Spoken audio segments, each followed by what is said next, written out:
ഏറ്റെടുക്കാൻ വന്ന ഒരു വഴിപോക്കൻ എന്ന നിലയിൽ കഴിഞ്ഞ ദിവസങ്ങളിൽ പ്രധാനമന്ത്രി നരേന്ദ്രമോദി കേരളത്തിൽ അപമാനിക്കപ്പെട്ടതിനെക്കുറിച്ച് വളരെ ശക്തമായ ഭാഷയിൽ പ്രതികരിച്ചിരിക്കുകയാണ് ഡോക്ടർ ഭാർഗവ റാം. കഴിഞ്ഞ 48 മണിക്കൂറിലേറെ കേരളീയ മാധ്യമങ്ങളാൽ ഏറ്റവും കൂടുതൽ അവഹേളിക്കപ്പെട്ട വ്യക്തിയും ശ്രീമാൻ നരേന്ദ്രമോദിജിയാണെന്ന് അദ്ദേഹം പറയുന്നു. മോദി വിരുദ്ധ മാപ്രകൾ പൊതുസമൂഹത്തിൽ നടത്തിയ വെല്ലുവിളി ഏറ്റെടുത്ത് BJP കാര്യങ്ങൾക്ക് വ്യക്തത വരുത്തണം എന്നാണ് അദ്ദേഹം ആവശ്യപ്പെടുന്നത്. രാഷ്ട്രീയത്തിൽ മറുപടികൾക്ക് വലിയ പ്രസക്തിയുണ്ട്. യഥാസമയം നൽകുന്നതിന് അതിലേറെ പ്രസക്തിയും. ഇല്ലെങ്കിൽ സത്യം ചെരിപ്പിടുമ്പോഴേക്കും നുണ ലോകം ചുറ്റി വരും എന്ന മുന്നറിയിപ്പും അദ്ദേഹം നൽകുന്നു. അദ്ദേഹത്തിന്റെ ഫേസ്ബുക്ക് പോസ്റ്റിലേക്ക് പോകാം. ആദരണീയ പ്രധാനമന്ത്രി ശ്രീ നരേന്ദ്രമോദിജി ഇന്ന് വിഴിഞ്ഞം തുറമുഖം തുറന്നുകൊടുക്കുന്ന സന്തോഷത്തിലാണ് കേരളം. എന്നാൽ കഴിഞ്ഞ 48 മണിക്കൂറിലേറെയായി കേരളീയ മാധ്യമങ്ങളാൽ ഏറ്റവും കൂടുതൽ അവഹേളിക്കപ്പെട്ട വ്യക്തിയും ശ്രീമാൻ നരേന്ദ്രമോദിജിയാണ്. കഴിഞ്ഞ ദിവസം മോദിജിയുടെ ചിത്രം മാത്രമായി പത്രങ്ങളിൽ വിഴിഞ്ഞത്തെ സംബന്ധിച്ചു വന്ന പരസ്യം ആക്രമണം രൂക്ഷമാക്കി. ക്രെഡിറ്റ് അടിച്ചു മാറ്റുകയാണെന്നാണ് ആരോപണം.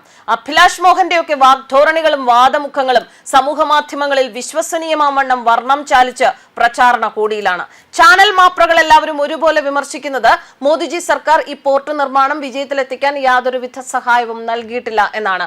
ലാഭം സഹിതം തിരിച്ചുപിടിക്കാൻ പാകത്തിലുള്ള സാമ്പത്തിക ക്രമീകരണം അല്ലാതെ കേന്ദ്ര സർക്കാർ ഇതിന് നൽകിയ സഹായം വിവരിക്കാൻ മാപ്രകൾ വെല്ലുവിളി നടത്തിയിട്ട് മണിക്കൂറുകളേറെയായി. ഈ വെല്ലുവിളി അടിയന്തരമായി ഏറ്റെടുത്ത് ഫലപ്രദമായി കണക്കുകൾ സഹിതം വ്യക്തവും വിശ്വസനീയവും ശാസ്ത്രീയവും വസ്തുനിഷ്ഠവുമായി മോദിജി സർക്കാരിന്റെ പങ്കാളിത്തം പൊതുജന ശ്രദ്ധയിൽ പ്രചരിപ്പിക്കേണ്ടതുണ്ട്. BJP ചെയ്ത വീഡിയോകളെക്കാൾ അനിവാര്യം ഇപ്പോൾ ഇത് തന്നെയാണ് എന്നും ഡോക്ടർ ഭാർഗവ റാം കുറിച്ചിരിക്കുന്നു.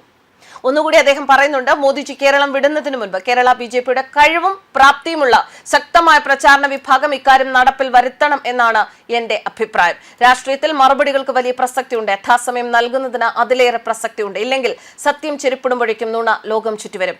എല്ലാ മാധ്യമ ആരോപണങ്ങളെയും ഖണ്ഡിച്ചുകൊണ്ട് വിഴിഞ്ഞം തുറമുഖ പദ്ധതിക്ക് മോദിജി സർക്കാരിന്റെ പങ്കാളിത്തം ഇതേ മട്ടിൽ വസ്തുനിഷ്ഠമായ മാധ്യമങ്ങളിൽ എത്തിക്കാൻ BJP മാധ്യമ വിഭാഗത്തിനും ഉത്തരവാദിത്തമുണ്ട് തന്നെ. നമ്മുടെ വീഴ്ചകൾ കൊണ്ട് ഒരു മനുഷ്യൻ, രാഷ്ട്രത്തിന്റെ മഹാനായ പ്രധാനമന്ത്രി ഇത്രയും അപമാനിക്കപ്പെടാൻ പാടില്ല എന്നും അദ്ദേഹം ഓർമ്മിപ്പിക്കുകയാണ്. പതിറ്റാണ്ടുകൾ മാറി മാറി ഭരിച്ച കോൺഗ്രസ് ഇടത് സർക്കാരുകൾക്ക് സാധ്യമാകാത്ത അടിസ്ഥാന സൗകര്യ വികസനമാണ് പ്രധാനമന്ത്രി നരേന്ദ്രമോദിയുടെ നേതൃത്വത്തിലുള്ള NDA സർക്കാർ വെറും 10 വർഷം കൊണ്ട് കേരളത്തിൽ സാധ്യമാക്കിയത്.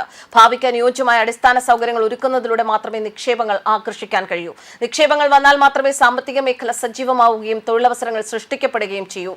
ഹൈവേകൾ, തുറമുഖങ്ങൾ, റെയിൽവേകൾ, വ്യവസായിക ഇടനാഴികൾ തുടങ്ങിയ സൗകര്യങ്ങൾ മെച്ചപ്പെടുത്തി ഭാവിയെ മുന്നിൽ കണ്ട് ഒരു കേരളത്തെ കെട്ടിപ്പടുക്കുകയാണ് NDA സർക്കാർ എന്ന് ശ്രീ രാജീവ് ചന്ദ്രശേഖർ അഭിപ്രായപ്പെട്ടിരിക്കുന്നു. BJP അധ്യക്ഷ സ്ഥാനത്തിരുന്നു കൊണ്ട് തന്നെ അദ്ദേഹം ഡോക്ടർ ഭാർഗവ റാം പറഞ്ഞതുപോലെ മോദിജിക്ക് എതിരെയുള്ള ഈ അപവാദ പ്രചരണങ്ങൾക്ക് മറുപടി കൊടുക്കേണ്ടത് തന്നെയാണ്. ന്യൂസ് ഡെസ്ക് കർമ്മ ന്യൂസ്.